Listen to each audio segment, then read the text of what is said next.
Hi, everybody. This is Chris with Patriot Party News. I have the honor of sitting here with Colonel Allen West. He's the GOP chair in the state of Texas, so I care particularly about this interview. Colonel West, first, thank you for your service, sir. It's my pleasure, and on Memorial Day. So the GOP recently sent out a survey for what your platform should be going forward. What are the key things that the GOP is going to focus on here in Texas over the next year?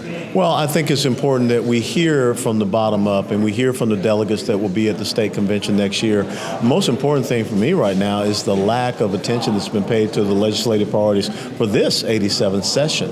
When you look at taxpayer-funded lobbying, which is one of the priorities, it died.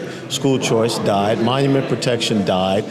We barely got one bill for religious liberty and religious freedom. We're still waiting on election integrity. We're still waiting for Governor Abbott to sign constitutional carry.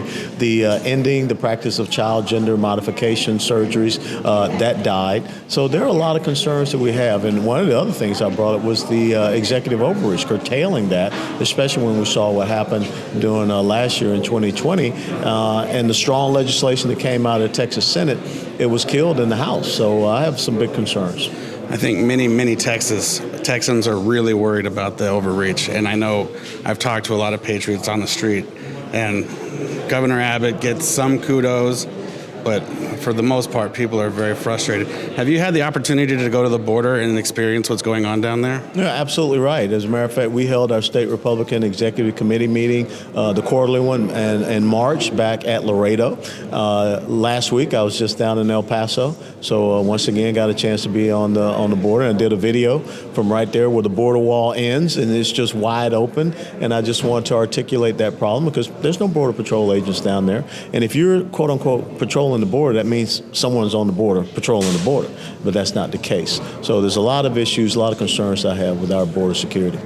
Some Texans wonder why Texas just isn't going to, if the federal government has failed us so profoundly, why isn't the state just going to handle the problem? There's only one person that can answer that, and that's the governor of the state of Texas. That's Greg Abbott, because the Constitution in Article 1, Section 10, Clause 3, Article 4, Section 4, the states have the ability to be able to protect their borders when you have a federal government that has abdicated their roles, responsibilities, and constitutional duties to do so in protecting our sovereignty.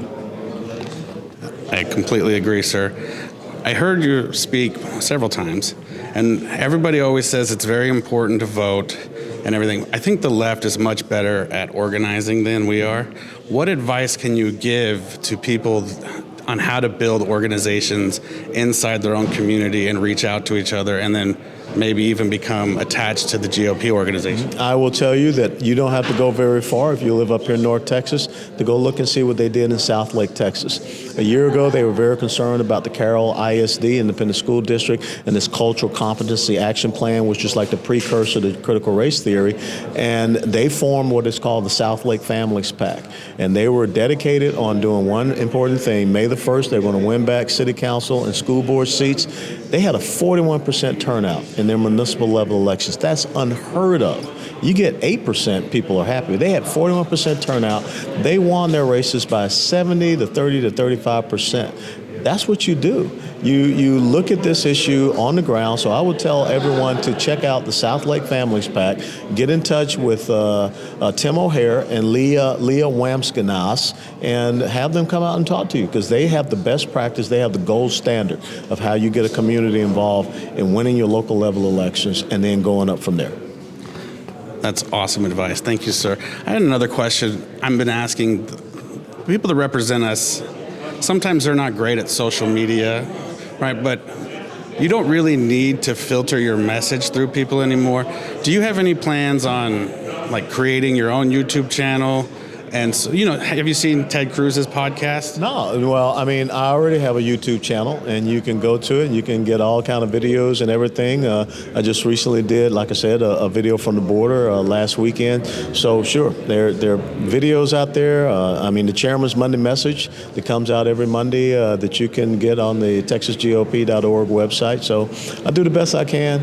I think I have about 4.5 million people that follow me. Oh, is it just 4 million? Yeah, just 4 million. million, but that's pretty good for an old knucklehead like me. Yeah, that's fantastic, sir. Well, I am so grateful for your time, and if you ever need anything from Patriot Party News, just reach out. Thanks, Chris. Thank you, sir.